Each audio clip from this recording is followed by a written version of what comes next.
La troisième cause de... j'ai dit troisième. Au point I.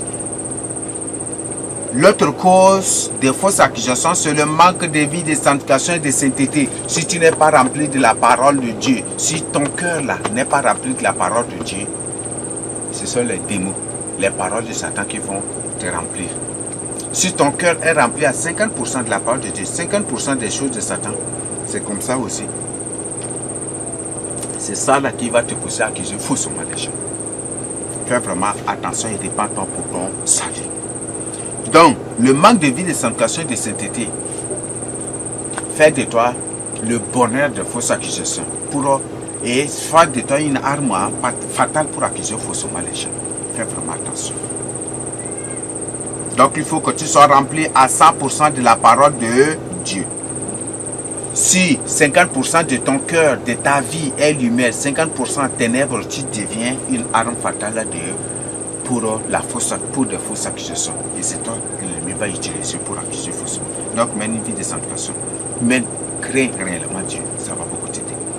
Le manque d'amour et de charité. Si tu n'as pas l'amour dans ton cœur, tu finiras par accuser. La Bible a clairement dit que l'amour ne fait point du mal. L'amour, une personne qui a l'amour dans son cœur n'accuse point du tout faussement une personne. Mais si toi, tu accuses faussement les gens, il y a un problème.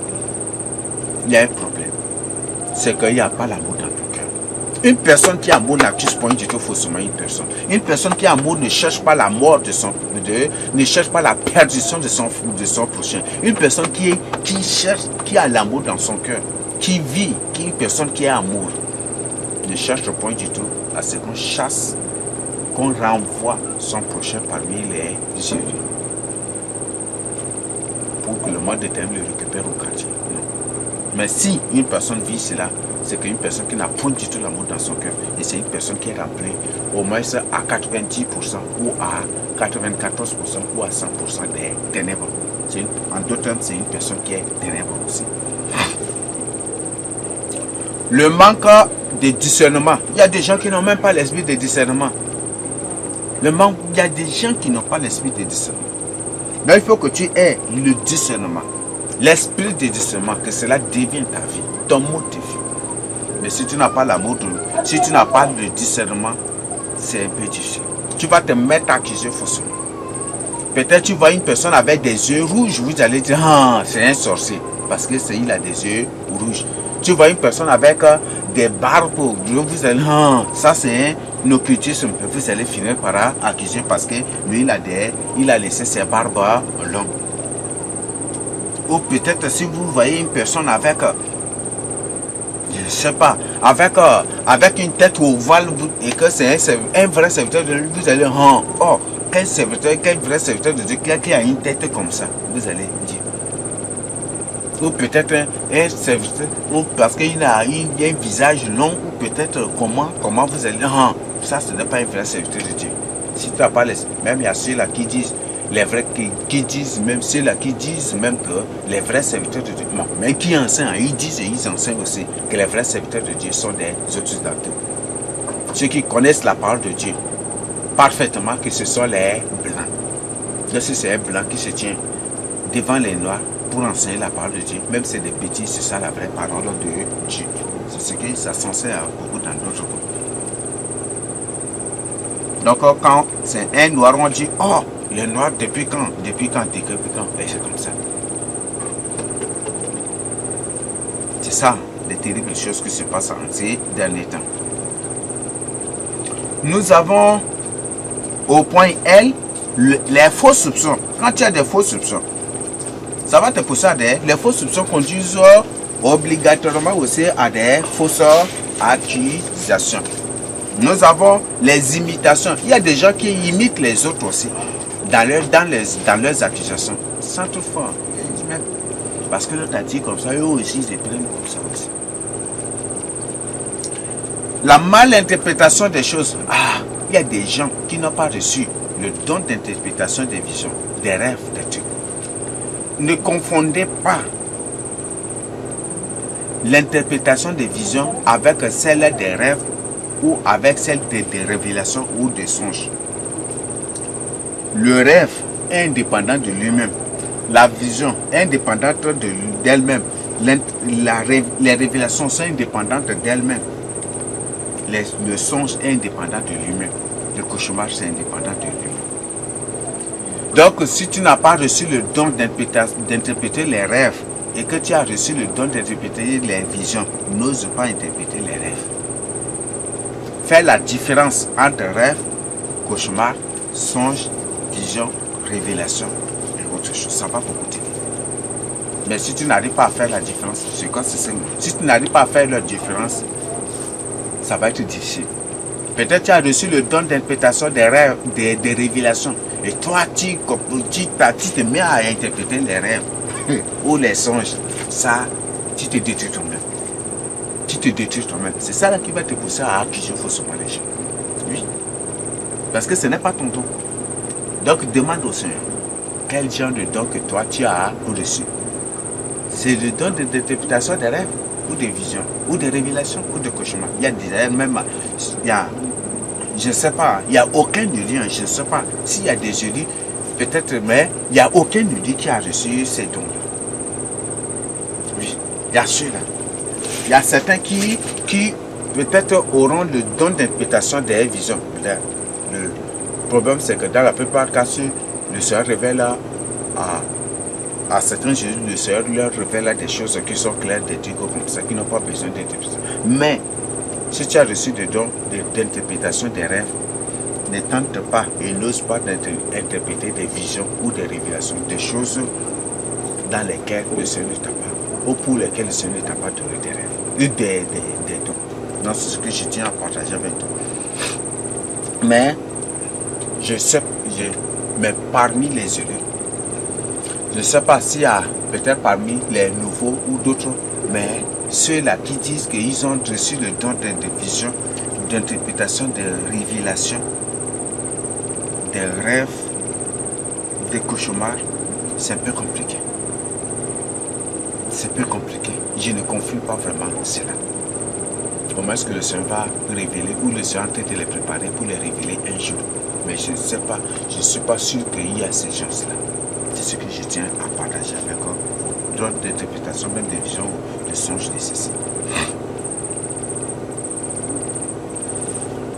Mais le Seigneur, peut-être pour le Seigneur par circonstance, le Seigneur dans sa souveraineté peut, par circonstance, peut-être que dans tel coin il n'y a pas une personne et que là le Seigneur parfois, dans sa souveraineté, un peu révéler ou présenter ou utiliser une personne juste pour la circonstance. Mais quand celui-là qui a déjà reçu le don ou à qui déjà le Seigneur l'a préparé, s'il arrive déjà à la maturité ou peut-être si le Seigneur lui révèle déjà son don et que c'est le don d'interprétation des visions ou de rêves ou de cauchemars ou de songes ou de ceci, automatiquement quand le Seigneur déjà lui révèle que c'est son don, automatiquement il cesse avec l'autre personne pour venir pour travailler avec celui-là qui a reçu ce don. La malinterprétation des choses. Il y a des gens qui interprètent mal les actes, qui interprètent mal les gestes, qui interprètent mal aussi parfois les songes, qui interprètent mal les choses, les visions, les révélations des choses, et qui interprètent mal aussi les comportements, qui interprètent mal les paroles, les langages de certaines personnes. Ça, c'est terrible. C'est ça là qui te pousse sur ça, des fausses accusations. Nous avons les imaginations. Ah, là pour les imaginations, est-ce que vous avez encore besoin d'explications au point où les imaginations? Il y a des gens qui imaginent des choses. Si le frère parle comme ça, il commence par imaginer, moi là, est-ce que c'est pas de moi là qu'il est en train de parler? Est-ce que c'est pas de moi là? Et puis il commence directement c'est des fausses accusations. Et ça, c'est un grand problème parmi les jurys, de partout. C'est un grand problème. Il y a des gens qui sont des experts carrément en imagination. Quand la parole de Dieu sort et que ça te touche, tu dois te repentir. Au lieu de chercher la repentance, tu dis, est-ce que c'est pas de moi là qu'il est en train de parler? Est-ce que c'est pas de moi là qu'il est en train de... Non, pour ça, si c'est ça, tu te détruis toi-même. Parce que la parole de Dieu sort. Et c'est certainement ce que tu vis. C'est ces choses dans lesquelles tu vis. Et le Seigneur, si le Seigneur, dans sa parole, te parle de cela, c'est pour que tu viennes à la repentance. Non, il ne faut pas te livrer à des imaginations. Et quand tu te livres à des imaginations, tu finiras aussi par accuser faussement. Oui. Donc, ne confondez pas la parole de Dieu avec vos trucs, non, avec vos interprétations. Donc, si tu es fort en imagination, c'est cela à partir d'aujourd'hui. Quand par exemple, vous restez, il y a des gens, quand ils restent avec d'autres personnes, et si l'autre peut-être il a des yeux rouges, et s'il le regarde seulement, sur le vol, seulement des regards, vous directement dire, ah, ça c'est un sorcier. Parce qu'il a regardé méchamment, et des trucs que c'est un sorcier parce qu'il a des yeux rouges et il a regardé méchamment. Et quand non, c'est ça avec vos imaginations, avec vos fausses interprétations. Laissez Dieu. J'ai déjà parlé de discernement et ce qu'on appelle le discernement. Et cessez avec les fausses imaginations. Avec toute imagination, c'est fausse. Donc Dieu n'est pas du domaine d'imagination. Donc cessez maintenant. Cessez avec les imaginations.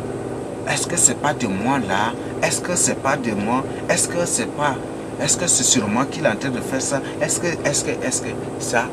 C'est ça, ce sont ces imaginations-là qui vont te pousser à des fausses accusations. Et ce sont ces imaginations qui vont ouvrir même à des portes de ta vie et qui vont te détruire un jour. Nous avons la calomnie. Les calomnies.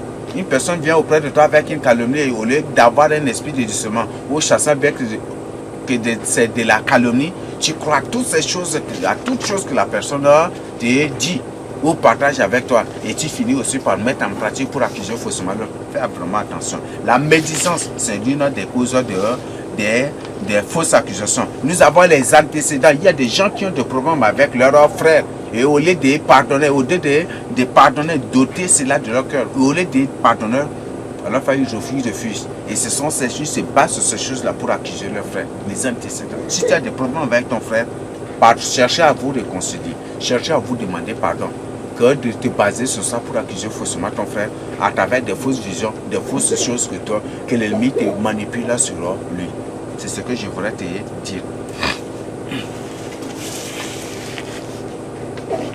Nous avons l'intellectualisation de la parole de Dieu. L'intellectualisation et la kabbalisation de la parole de Dieu. Oui, il y a des gens qui prétendent connaître la parole de Dieu. Il y a la différence entre connaissance et compréhension. Ils prétendent, mais c'est des connaissances intellectuelles. Il dit, il y a des gens qui ont des compréhensions kabbalistiques, des connaissances kabbalistiques de la parole de Dieu. Même des compréhensions kabbalistiques aussi, de la parole de Dieu. C'est ça là qui te pousse à accuser les faux serviteurs, qui vont te pousser à accuser faussement les gens. Ça va te pousser à accuser faussement ton frère en Christ, le lit de Dieu. Ça va te pousser à accuser faussement aussi le vrai serviteur de Dieu. Il y a des gens qui ont des connaissances et des sagesses païennes. Même les païens, même les démons n'ont pas cette sagesse-là. L'homme est au-dessus. L'homme est au-dessus de Satan. Parce que l'homme est Dieu. L'homme est l'image et la ressemblance de Dieu. Et si l'homme n'a des choses que pour le mal, ne conçoit que des choses pour le mal, vous croyez que Satan le dépasse? Point du tout. C'est parce que Satan est spirituel, c'est pour ça qu'on le place même au-dessus de l'homme. Mais si Satan l'apparaît physiquement, l'homme le dépasse, c'est très loin en ce parce que l'homme est l'image et la ressemblance de Dieu.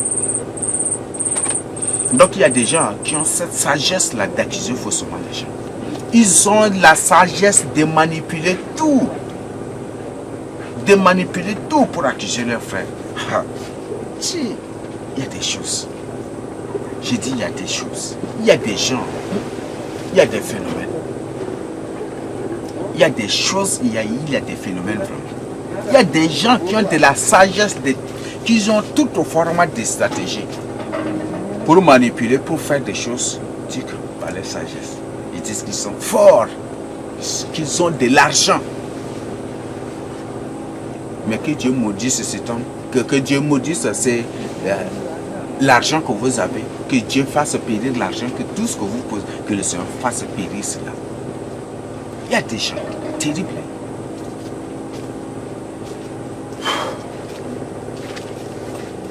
Il y a des gens qui ont de la sagesse.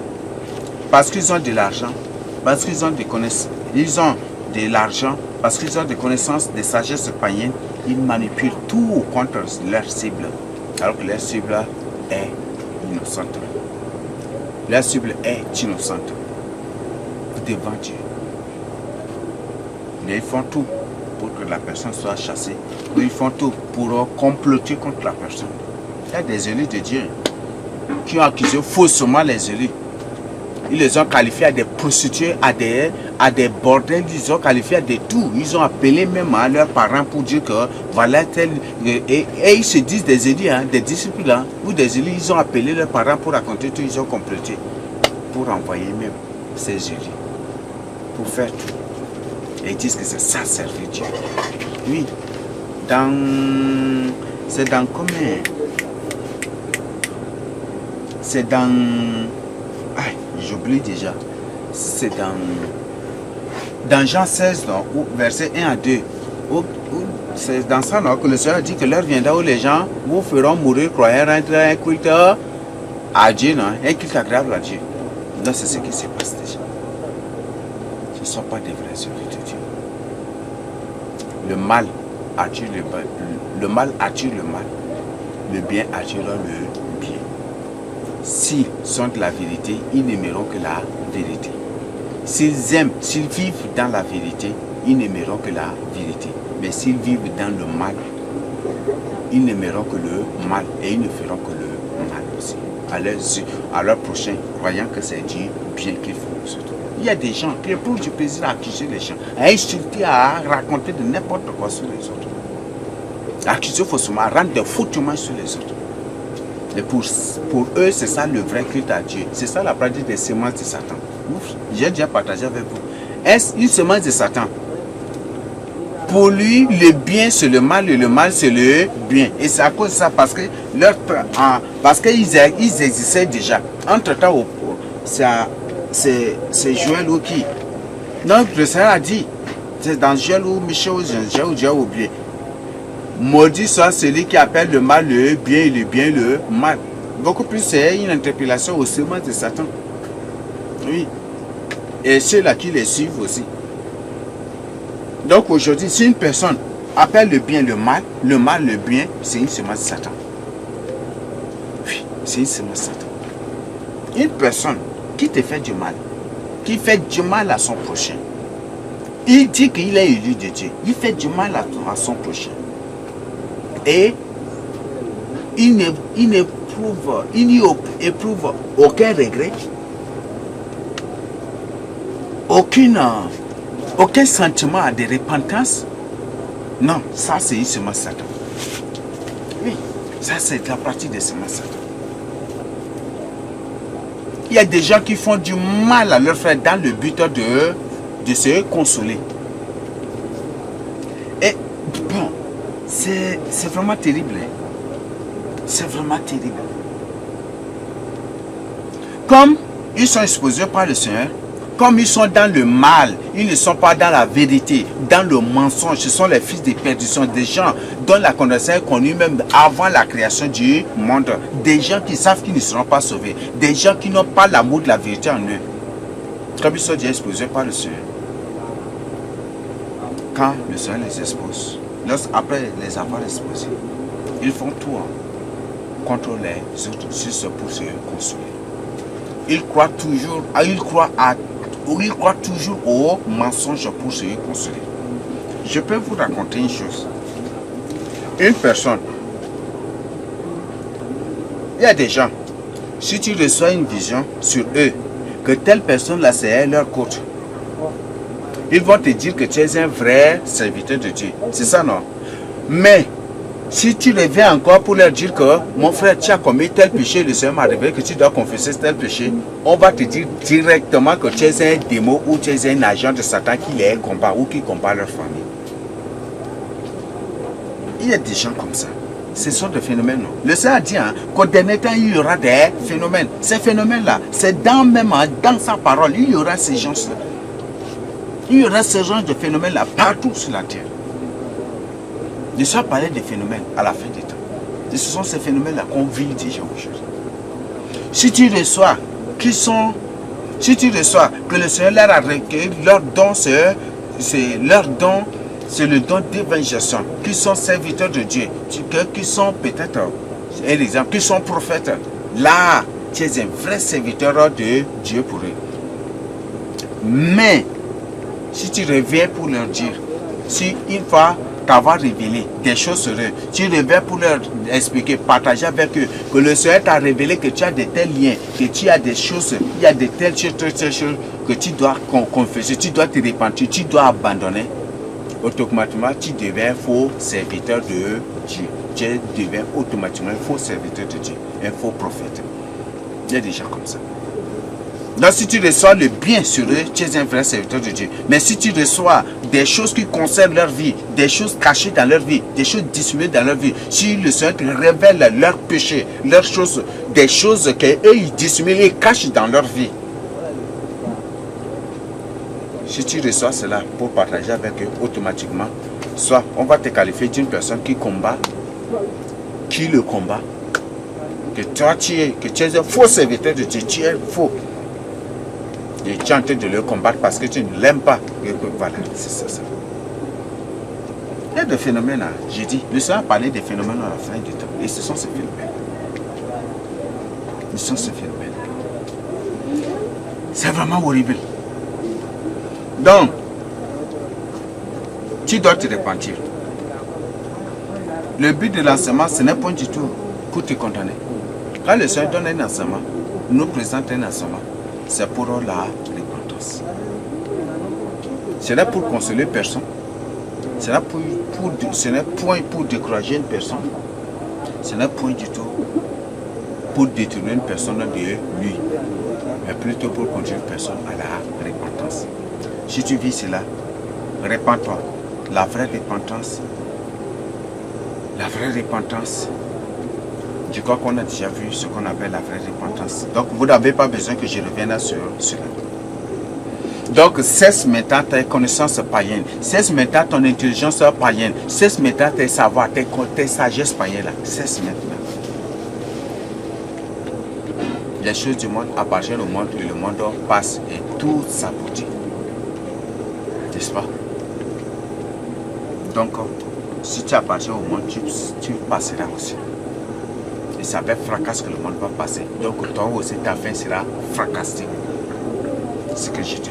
Donc, moi, information. Donc, cesse maintenant aujourd'hui. Répands-toi. Répands-toi.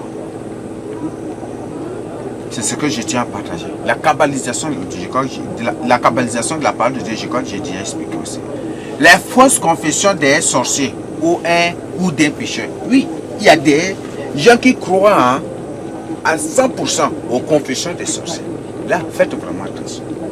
Il y a des gens qui croient à 100%, qui croient aux confessions des sorciers, même d'une personne qui vient confesser ses péchés. Il y a un problème. Il y a un problème. Quand un sorcier vient pour confesser ses péchés auprès de toi, la première chose à retenir, c'est le jour où le Seigneur te révèle que c'est une vraie confession, qu'il faut croire à tous ceux-là qu'il a accusés parmi les élus comme sorciers. Mais si le Seigneur ne t'a pas révélé qu'il est délivré, et que lui-même il a dit que le Seigneur l'a déjà révélé qu'il est délivré, ne crois pas du tout. Prends chacune de ces personnes qu'il a accusées pour chercher la face du Seigneur.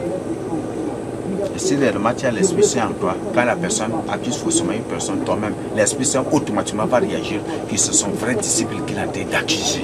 L'Esprit Saint va réagir, toi-même tu vas sentir. Il y a des gens, il y a des sorciers qui mélangent la vérité avec le mensonge. C'est de fausses confessions. Et c'est comme ça qu'après leur soi-disant délivrance, ils retournent dans l'occultisme, ils retombent dans l'occultisme. Il y a des gens qui viennent pour confesser leurs péchés, mais dans le but de t'exciter contre l'autre, dans le but d'accuser faussement son prochain ou sa cible. Il y a des gens comme ça.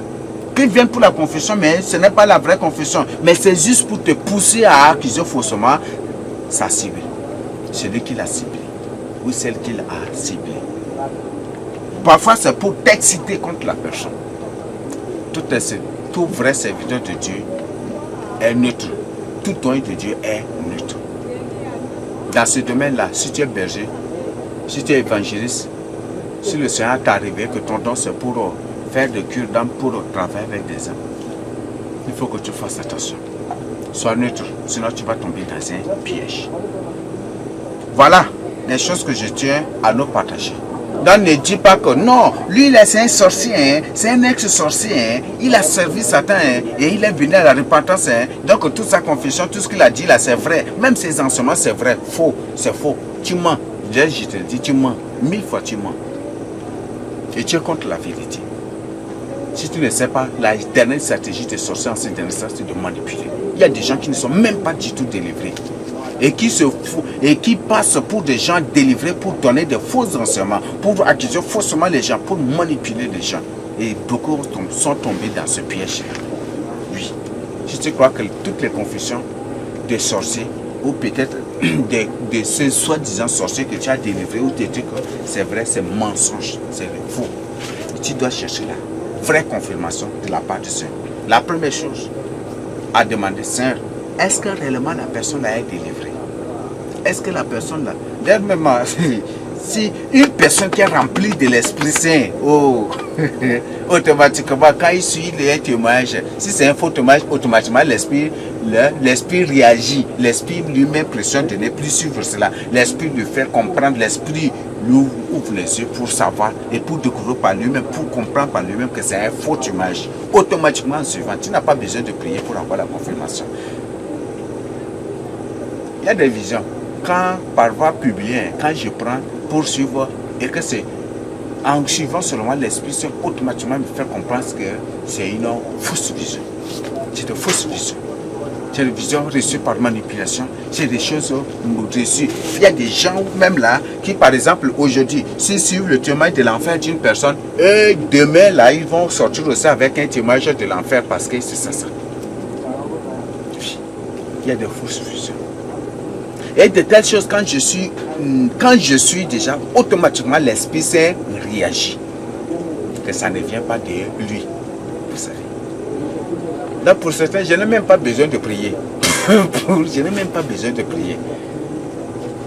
Pour comprendre, pour découvrir que voilà que c'est ça. Non, l'Esprit nous révèle tout. La Bible dit que c'est l'Esprit Saint qui nous conduira dans toutes choses. Celui qui nous orientera, qui nous enseignera toutes choses. Celui qui nous convaincra du péché. Celui qui nous convaincra du faux et du vrai. C'est lui. Si toi, tu vois si la vérité est là, tu dis non, il faut que je cherche d'abord la confirmation. Hein. Il faut que je cherche. C'est que tu n'es pas rempli du Saint-Esprit. C'est pour dire qu'au moins à 50%, il y a l'Esprit Saint et à 50%, il y a les ténèbres. C'est à cause de ça que le doute, là, les ténèbres et la lumière se battent et ce qui crée et les conséquences de ce combat en croix, c'est quoi? C'est le doute, l'incrédulité, l'endurcissement. Quand je vois certaines personnes s'endurcir et ils ne comprennent pas de quoi il s'agit. Mais il s'agit d'une guerre, d'une bataille terrible dans leur cœur, d'une bataille entre la lumière et les ténèbres. Et les conséquences de cela, c'est le doute. Donc la lumière dit, il faut croire. Et les ténèbres, non, il ne faut pas croire. Il faut d'abord. Et c'est comme ça, donc ils vont entendre deux voix. Et ils vont entendre qu'ils vont toujours douter. D'une part, ils croient que c'est la vérité. D'une part, ils croient que ce n'est pas la vérité. Et c'est comme ça. Si tu as de telles choses, c'est que ton 50% de partie de ton cœur, c'est lumière. Et 50% c'est ténèbres. Et c'est cette bataille-là. Comme il y a tellement, quand la vérité sort, quand la vraie parole de Dieu sort, quand la vérité sort, automatiquement la guerre commence.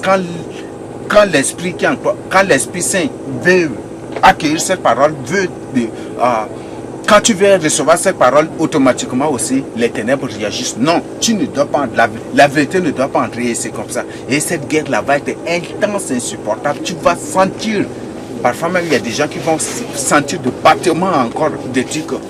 Tu vas trembler de tout, c'est une bataille. Et les conséquences de cela, comme c'est deux esprits qui se battent, les conséquences maintenant, à ton choix, c'est le doute. Donc on va te présenter le doute. Et à toi maintenant de choisir, soit de croire ou de refuser. Et l'autre va te demander, crois, accepte. Et l'autre dit, ne crois pas, n'accepte pas. Et comme les deux se rassemblent automatiquement, dans ton cœur, dans ta bouche, ce qui va directement se présenter, c'est le doute, l'incrédulité, l'endoucement. C'est ça. Voilà. Et si c'est les ténèbres qui battent, qui finissent par vaincre, qu'est-ce qui va se passer? C'est l'endoucement, l'incrédulité. Toujours, c'est ça. Donc, laisse-toi remplir de la parole de Dieu. C'est ce que nous allons découvrir aussi par la suite. Au point U, nous avons la non-vérification d'informations. Si tu n'as pas, si tu reçois des informations, que des informations que toi-même tu ne cherches pas à vérifier, à confirmer. Les conséquences directes de cela, c'est de fausses accusations. Donc, l'autre, l'une des fausses accusations, c'est la non-vérification d'informations reçues. Tu reçois des informations. Ces informations, tu peux les recevoir à travers des rêves, à travers des visions, à travers des prophéties ou à travers même des révélations, à travers d'autres choses, même ou peut-être des informations directes de la bouche d'une personne ou à travers les confessions, à travers des fausses confessions, à travers des trucs. Tu peux recevoir tout cela, à travers tout cela, tu reçois des informations, n'est-ce pas? N'est-ce pas? Mais, si tu ne vérifies pas, tu finiras par accuser faussement. Tu finiras par accuser faussement. Donc voilà les causes des fausses accusations. Il y en a tant d'autres, mais je me résume juste là, à ce niveau. Et je crois que les éléments partagés avec vous sont fondamentaux. Sont principaux, sont capitaux. Et je crois que c'est clair et limpide. Donc, je crois que c'est clair à ce niveau. Nous allons avancer. Au point 4, nous allons voir les conséquences des fausses accusations. Les conséquences des fausses accusations. Quand tu accuses faussement, les conséquences c'est quoi? Ça crée d'abord la division. C'est ça, non? Là où il y a des fausses accusations, il y aura toujours des divisions. Pourquoi? Parce que quand il y a une fausse accusation, il y aura des gens qui vont croire, il y a des gens qui ne vont pas croire. Et comme ils ne veulent pas, et comme ça forme deux camps, ces gens ne vont pas s'entendre et ils vont finir par se diviser, non, par se séparer. Et dans ces temples-là, il y aura que des désordres seulement, des désordres. Les gens vont se diviser en deux groupes. Aucun groupe contre ceci et ainsi. Et il n'y aura que des désordres, il n'y aura que des querelles, il n'y aura que des médisances, il n'y aura que de l'hypocrisie. Il n'y aura que de l'hypocrisie. Il n'y aura que de l'hypocrisie. Là où il y a des divisions, sans réconciliation, il n'y aura que de l'hypocrisie. Oui, il n'y aura que de l'hypocrisie. Donc, les divisions sont première d'abord conséquence des fausses accusations. Donc, quand il y a des fausses accusations, il y aura premièrement des divisions. C'est pour que tu dois faire attention. Si par exemple tu accuses faussement et que des gens, ou peut-être ça crée une division, et que ces gens, c'est la partie qui ne croit pas, tu es ferme à sa division, tu es ferme à sa révolte, ou tu es ferme à sa rébellion, à sa petitesse, à sa désobéissance, jusqu'à pour finir en enfer. Leur chance est sur toi. Donc fais vraiment attention. Et quand tu accuses faussement une personne, si tu accuses faussement une personne, pour le décourager, pour le faire pécher, chasse bien que tu es sous la malédiction.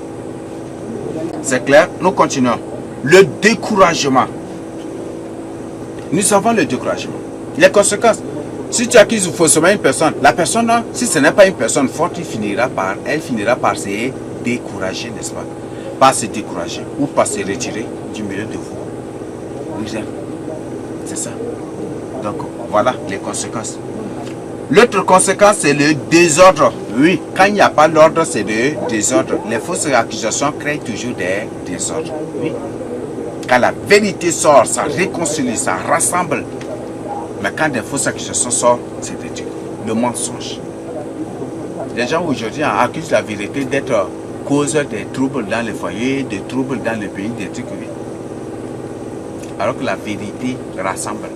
La vérité, c'est la vérité qui sauve.